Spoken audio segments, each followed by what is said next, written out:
আজকে একাদশতম দিবসে রহমত পেরিয়ে মাগফিরাতের প্রথম দিবসে আজকে অবস্থান করছি। আল্লাহ রাব্বুল আলামিন আমাদেরকে তার বাছাইকৃত বান্দাদের কাতারে শামিল করে ক্ষমাপ্রাপ্ত বান্দাদের ভেতর অন্তর্ভুক্ত করেন বলি আমিন। আমাদের সেহরি, ইফতারি, তাহাজ্জুদ, কিয়াম লাইল, ফরাইজ এবং ওয়াজিবাত যা আদায় করছি, আল্লাহ রাব্বুল আলামিন জাহান্নাম থেকে বাঁচার জন্য ঢাল বানিয়ে দিন বলি আমিন। আমরা নামাজের ফরজ নিয়ে কথা বলছি। শরীর পাক, কাপড় পাক, নামাজের জায়গা পাক, সতর টাকা, তারপর হচ্ছে ক্যাবলামুখী হওয়া। ক্যাবলামুখী হয়ে নামাজ পড়া ফরজ। ক্যাবলার দিকে সিনাটা থাকা। আমরা নিয়ত করার সময় চার আঙ্গুলকে ঠিক সোজা করে, এগুলো হাতকে সোজা করে, নিয়তের ধরন, এগুলা ক্লাসের কথা আর কি। এগুলো এইভাবে ডিটেলস বললে মানুষের মারাত্মক প্রশ্ন তৈরি হয়ে যায়। সিনা পর্যন্ত, কান পর্যন্ত, একদম কানের লতি ধরে। এটি ইমামদের মতভেদ আছে। তো যেই সমাজে যে রসমটা প্রচলিত আছে আমরা সেভাবেই করি। এই জন্য অনেক সময় আপনারা দেখবেন আমরা নামাজ থেকে দাঁড়াই আল্লাহু আকবার এভাবে নিয়ত করি। তো অনেকের পাশে থাকলে প্রশ্ন তৈরি হতে পারে, কিরে হুজুর তো কোনোদিন কানে ধরতে দেখলাম না। এই জন্যে সদর, মানকাবাই, শাকনাতুল উযুন, তিনটা শব্দ আছে এখানে। সিনা পর্যন্ত অনেক মাযহাবে করে আল্লাহু আকবার। হেরেমে দেখেন আপনারা, হেরেমের ইমাম সাহেবরা, তারপর কাপ পর্যন্ত আল্লাহু আকবার, তারপরে আল্লাহু আকবার, এভাবে করা যায়। তো সতর্কতা বশত সাধারণ মানুষ যেহেতু ব্যাপারে ঘাটাঘাটি নেই, জানা জানি, এই জন্য যেটা নিয়ম এটা করা দরকার। খাদ্য আল্লাহু আকবার, এটা ধরতে গিয়ে আঙ্গুল যেন সোজা থাকে, হাতটা যেন ক্যাবলার দিকে থাকে, সোজা যেন থাকে, আল্লাহ থাকতে হবে। তারপরে নিয়ত করার সময় জাস্ট এই হাত এই তালুর সাথে লাগিয়ে দুই আঙ্গুল দিয়ে চাপ দিয়ে ধরে নাভি বরাবর। যারা সিনাই বাঁধেন, যারা হাত ছেড়ে দেন, যারা করতে বাঁধেন, এটা আপনি পড়াশোনা কদ্দুর করে কি পেয়েছে সেই মতপার্থক্যের দিকে আমি যাচ্ছি না আপাতত। আমি আপাতত আপনার ব্যাপারে যাচ্ছি না, সেটা আমি আপনার উপর ছেড়ে দিলাম। তবে ইনদাল আহনাফ, হানাফি মাযহাবে এই নাভিতে নিয়ত বাঁধার ব্যাপারটা আসছে। কেউ কোনতে যারা, কেউ সিনাতে।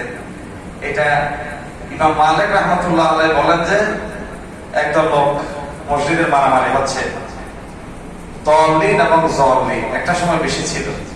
এখন রাস্তা দিয়ে একজন মানুষ হেঁটে যাচ্ছে, তার উপর সাইড করবে, বলে যে তুমি বলো তুমি দলিন না জলিন।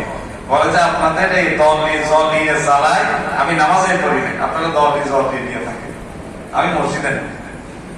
এই জন্য বলি যে মালিক রাহমাতুল্লাহ আলাইহি বলছে কেউ নিয়ত এখানে, কেউ ওখানে, কেউ এখানে, বলে যে আমি নিয়ত ছাড়া করি আল্লাহু আকবার। সৌদি আরব গেলে দেখবেন আল্লাহু আকবার, হাত ছেড়ে দিয়ে নিয়ত, আল্লাহ চলতেছে এইভাবে। এই জন্য এগুলো নিয়ে এত বাড়াবাড়ি করার আমি সময় আছে বলে মনে করি না। আপনার থাই বড়, আপনি একটু বড় করে দাঁড়ান। আপনি চিকন চাকন ছোটখাটো মানুষ, আপনি একটু চারা করে ফাঁক করে দাঁড়ান। এইগুলো নিয়ে এত মারামারি করার দরকার। আপনার আমার বাসায় ফাঁক না থাকলে হইল। কিছু মানুষ আছে যতক্ষণ পার সাথে পা লাগবে না, হাদিসে আছে আর কি, এটা অনেকে টাইপ ধরে। আমাদের দেশে কিছু মানুষ আছে তার পার সাথে পা লাগলে আইত ধরে। তো এই বিষয়গুলো তো অনেকে মেনে নেয় না, জানেও না, মানেও না। তো আপনি তার সাথে কি মসজিদে মারামারি করবেন? এই জন্য আপনি আপনার জায়গায় অনুরোধ করে দেখেন, ভাই প্লিজ একটা কাছে আসেন, আর একটু কাছে আসেন, আপনার ফাঁকটা বন্ধ করি, ফাঁকটা বন্ধ করি। আর মসজিদের সামনে থেকে যদি কেউ সরে যায়, আপনি বড় জামাতে উযু চলে কেটে আপনি সোজা বসে যাবেন। বড় জামাতে যদি ইমাম সাহেব, আমি ইমাম, যদি আমার নামাজ ভেঙে যায়, তাহলে আমি আস্তে করে পেছনে চলে যাব। ইমাম সাহেব যিনি পেছনে, এই জন্য ইমামের পেছনে এমন একজন উপযুক্ত মানুষ থাকা দরকার যিনি বরাবর ইমামতি করতে পারবে। এটা মাসালা, এটা মাথায় রাখবেন। এই জন্য ইমামের পেছনে দাঁড়াইতে পারলে ক্রেডিট মনে করবেন না আপনারা। ইমামের পেছনে দাঁড়ানোর যোগ্যতা হচ্ছে ইমামের উযু চলে গেছে, তিনি সোজা নিচে চলে আসবেন, ইনি এসে যাবেন। এটা হচ্ছে তরিকা। আর এরকম মসজিদ উযু চলে গেছে, বড় জামাত বসে যাবে। আর ছোট জামাত যদি উযু করে আবার এসে জামাতটা শরীক হতে পারবে, যেমন আমার এই ভাইয়ের উযু চলে গেছে, তাহলে এদিকে রাস্তা আছে, তাহলে তিনি সোজা বের হয়ে যাবে, মাঝখানে আপনি বসে যাবেন। তাহলে এখন আমরা কি বললাম? হ্যাঁ, শরীর পাক, কাপড় পাক, নামাজের জায়গা পাক, সতর টাকা, ক্যাবলামুখী হওয়া। ক্যাবলামুখী নিয়ত করতে গিয়ে আপনি আল্লাহু আকবার নিয়ত করলেন। গাড়িতে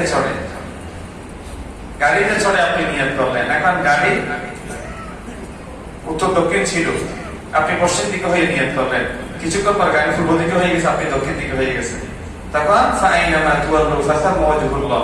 আবার আপনি জোর করে মেশিন ঘুরার মতো আপনি পশ্চিম দিকে ঘুরার দরকার নেই, যেমনি আছে আপনি তেমনি নামাজ শেষ করবেন, তখন আপনার মাসালা ফাইনামা তুওয়াল্লু ফাসাম্মা ওয়াজহুল্লাহ। এখন আপনি যেদিকে ফিরেন আপনার আল্লাহ আপনার সেদিকে দেখছে। তবে শুরু করার সময় কিবলার দিকে, শুরু করার সময় কোন দিকে?